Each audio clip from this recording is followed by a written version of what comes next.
This lesson, we will focus on continuity. For the following graphs, we are going to determine whether or not the function will be continuous at x equals to 2. In order for us to say the function is continuous at x equals to 2, the limit must exist at x equals to 2, and the function must be defined at x equals to 2. So let's look at graph number 1. Limit when x approaching to 2, on the right-hand side is 3, the left-hand side is 3, so we say the limit x approaching to 2 is 3. At the same time, we're going to find what's f at 2. F at 2 is the solid dot that we can find when x equals to 2, which is this point here. And we can see the y value is 3. Since the limit is 3, f at 2 is also 3, therefore we say the function is continuous at x equals to 2. Let's look at graph number 2.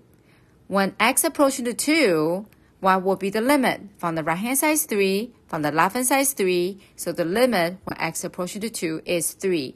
However, f at 2, when x equals to 2, we don't see any solid point on this vertical line there, so we say f at 2 is undefined. Since the limit exists and the function is not defined, therefore, they do not approach the same constant value, so we say the function is discontinuous at x equals to 2. And the reason for discontinuity is there is a hole. So therefore, we say the type of discontinuity is either the point, or we can say that's a removable. Let's look at graph number 3. Let's find the limit when x approaching to 2. From the right-hand side, is 3. From the left-hand side is 3. Therefore, the limit is 3. However, f at 2, there's a solid dot right there. The y value is 1. So limit is 3. F at 2 is 1. They do not have the same constant value. Therefore, we say the function is discontinuous at x equals to 2. Once again, the reason of discontinuity is the hole here. So we say the type of discontinuity is called either the point or the removable. Let's look at graph number 4. Graph number 4, let's find the limit when x approaching to 2. As you can see, there is no graph on the right-hand side of 2. So we say limit when x approaching 2 from the right does not exist. Therefore, the limit does not exist. Even though f at 2 is 3 is being defined because there is no limit, so we say the function is discontinuous at x equals to 2. This time, the reason is actually the endpoint. So the type of discontinuity is also called endpoint discontinuity. Now let's look at graph number 5. Let's find the limit when x approaching to 2. On the right-hand side is 1, on the left-hand side is 3. Because they do not have the same constant value, so we say the limit x approaching to 2 does not exist. F at 2 equals 2. Because there's a solid dot at x equals to 2, the y value is 2, so we say f at 2 is 2. And since the limit and the function, they do not have the same constant value, so we say the function is discontinuous at x equals to 2. This type of discontinuity, we call them jump. The reason is, from the left-hand side, and in order for me to go to the right-hand side of 2, I have to jump. So we call them jump discontinuity. And this kind of graph is resulted from a piecewise function. So the reason of discontinuity is called piecewise. The type of discontinuity, we call them jump. Let's look at graph number 6. When x approaching 2 from the right is actually 1. And when x approaching to 2 from the left, y value is approaching to 3. So once again, from 1 and 3, they do not have the same constant value, so limit does not exist. F at 2 is you have to look at the solid dot on x equals to 2 on this vertical line. So the solid dot is right there. So the y value is at 3. So we say f at 2 equals to 3. Since the limit and f at 2, they do not have the same constant values, therefore we say the function is discontinuous at x equals to 2. And once again, this kind of function can be resulted from the piecewise function. So we say the reason of discontinuity is called piecewise function. And the type is called a jump. Because from the left-hand side to go to right-hand side, we have to jump down. So it's called jump discontinuity. For graph number 7, let's find the limits when x approaching to 2. When x approaching to 2 from the right, y value keeps on going up. So we say it's approaching to positive infinity. And infinity is not a number that we can define. So therefore, we say the limit does not exist. From the left-hand side of the 2, so same thing again, y value is approaching to positive infinity again, which means does not exist. Therefore, limit x approaching to 2 does not exist. At the same time, let's look at f at 2. F at 2, I don't see any point that is being defined on this vertical line right there. So we say f at 2 is also undefined. And since the limit and f at 2, they do not approach the same constant value, we say the function is discontinuous at x equals to 2. And the reason of this discontinuity is actually there's an invisible vertical asymptote right there. So we call them, the reason is vertical asymptote, and type of discontinuity, we call them infinite discontinuity. Let's look at graph number 8. Once again, when x approaching to 2, we are going to positive infinity, which does not exist. And when x approaching to 2 from the left-hand side, y value keeps on going down. So we say y value is approaching to negative infinity, which means does not exist. Therefore, limit when x approaching to 2 does not exist. And f at 2, once again, you can see there is an invisible vertical asymptote right there. And there is no point being defined on this vertical line. So we say f at 2 is also undefined. And because the limit of f at 2, they do not have the same constant value. So we say the function is discontinuous at x equals to 2. The reason for this is vertical asymptote. The type of discontinuity is called infinite discontinuity. That's a mega summary about continuity. So we say fx is continuous at x equals to a. A is a constant. If and only if the limit when x approaching to a will be equals to f at a will approach the same constant value, c. Otherwise, we say fx is discontinuous at x equals to a. If you see a hole, we call them removable discontinuity. If you see left-hand side and right-hand side limit, they do not have the same constant value, we call them jump. If you see they approach positive and negative infinity when you are finding the limits, we call them infinite discontinuity. If you don't see any graph, then we say that's endpoint discontinuity. That's the end of the graph. Let's do example 1. So example 1, the function f is actually a piecewise function, and there are two pieces given. The first piece is a parabola, x squared minus 3, and the domain is x smaller than negative 1. So let's make a table of values to graph y equals x squared minus 3. And since x can only be smaller than negative 1, we're going to choose all the x value that is smaller than negative 1. So we do negative 1, negative 2, negative 3. Usually 3 points will be good enough. And then we substitute into the function to find the y value. So x squared minus 3 will be negative 1 squared minus 3, which will be 1 minus 3 is going to be negative 2. Next one, negative 2 squared will be positive 4, and 4 minus 3 will be 1. The next one, negative 3 whole thing squared will be positive 9 minus 3 will be positive 6. And that's put those 3 points on. Negative 1 and negative 2, and negative 2 and 1, and negative 3 and 6. And this is our parabola.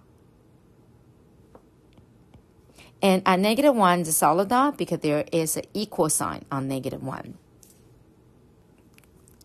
The next piece is y equals to x minus 1. Once again, we can make a table of values to graph them. So we say x and y, because they say x can only be greater than negative 1. So we start with a negative 1, and we do 0, and then we do 1. Usually, that's try 3 points. So let's put x equals negative 1 into the function. X minus 1 means negative 1 minus 1, which is negative 2. When x equals to 0, 0 minus 1 will be negative 1. And when x equals to 1, 1 minus 1 will become 0. And that's put those points on. But remember, because there is no equal sign on the negative 1. Look at the function here. There is no equal sign on negative 1. That means this is the empty dot. It's a hole. So at negative 1 and negative 2, we make a hole right there. and 0 and negative 1, and 1 and 0. And this is our linear relation, a straight line. All right, that's fine. F at negative 1. So, by looking at the graph, F at negative 1 means when x equals negative 1, where is the solid dot? And we can see the solid dots right there. So when x equals negative 1, y is negative 2. So F at negative 1 equals negative 2. Next one is we want to find the limit when x approaching to negative 1. Limit exists if and only if the left-hand side limit and right-hand side limit, they approach the same constant value. So let's do the left-hand side limit and right-hand side limit. When x approaching to negative 1 on the right, negative 1 on the right, so we're coming from this direction, and we can see the y value is approaching to negative 2. And limit x approaching to negative 1 on the left, we're coming from the left-hand side of the function, and when x approaching negative 1, y is also approaching to negative 2. Because the right-hand side and left-hand side limit, they both approach the same value. Therefore, we say limit when x approaching to negative 1 is negative 2.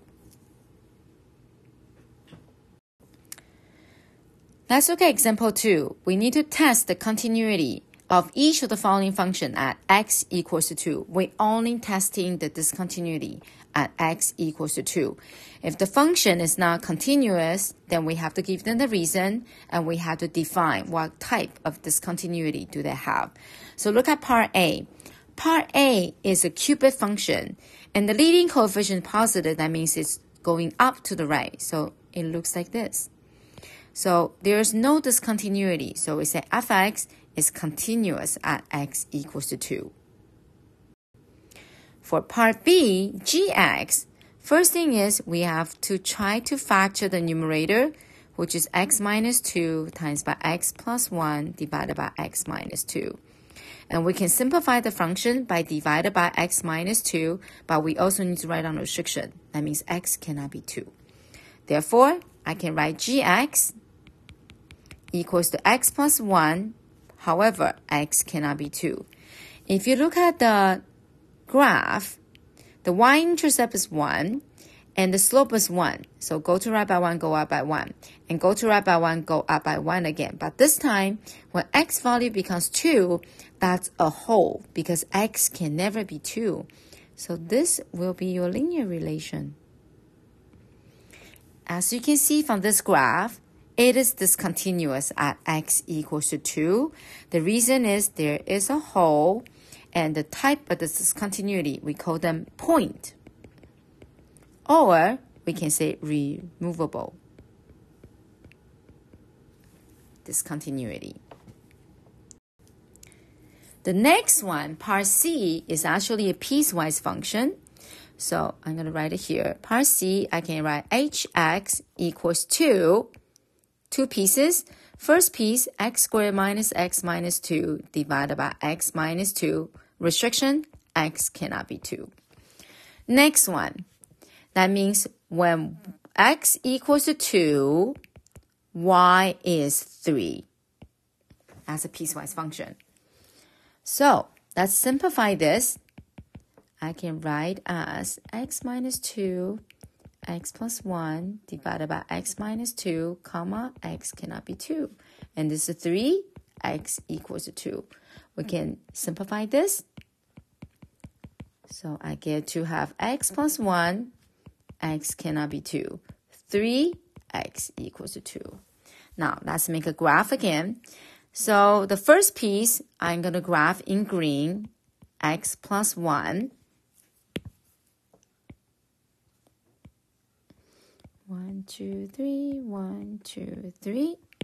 Y-intercept is 1, slope is 1, but at 2 is a hole, and this is going to be a linear relation.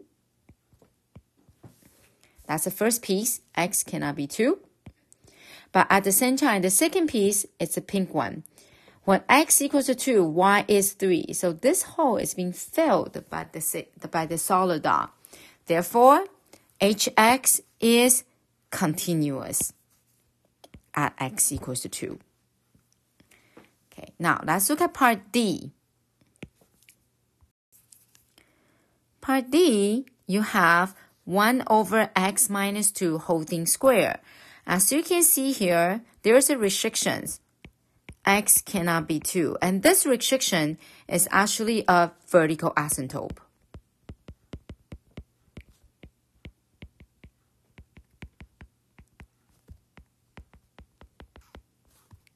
So the function looks like this. 1, 2, and there is a vertical asymptote. And your function goes like this.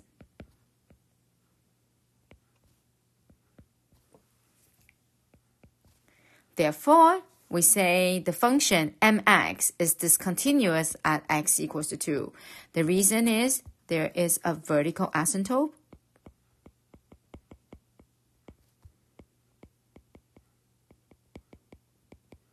The type of discontinuity we call the infinite.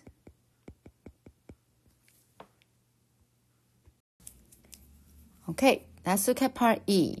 Part E is another piecewise function. It's being defined by two pieces. The first piece is 4 minus x squared, which is a parabola with a restriction x can only be smaller than 2. The second piece is actually a horizontal line at y equals to 3 with the restriction x can only be bigger or equals to 2. So let's make a graph. For the parabola, we can see the vertex is actually at 0 and 4. And the a value is -1. That means it's opening down. So 0 and 4, that will be my vertex. And if you factor then, you can see this is 2 minus x times by 2 plus x. That means the x-intercepts are actually at positive -2. So at -2, there is an x-intercept. At positive 2, that's another x-intercept. However, because they say x can only be smaller than 2, so that's an empty dot. And that's connect the x-intercepts and the vertex. So this is my first piece of the function. And next piece, we have to graph a horizontal line at y equals to 3.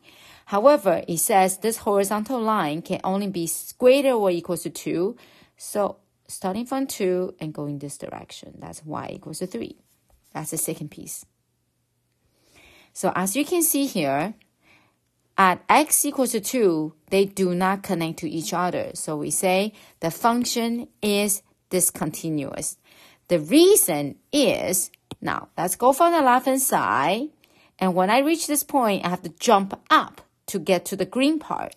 So we say this is a piecewise function which doesn't connect to each other. And left-hand side limit and right-hand side limit, they do not approach the same constant. So we call them jump discontinuity. All right, so that's take an overview again. For part A, there is no discontinuity, so it's continuous. For part B, because there's a hole, so that's called a point discontinuity, or that's called a removable discontinuity. Part C, because this hole has been filled, so it becomes solid line throughout. That means continuous again. Part D, because there is a vertical asymptote at x equals to 2, so we call them infinite discontinuity. For E, because the left-hand side, right-hand side limit, they do not have the same constant value, so we call them jump discontinuity.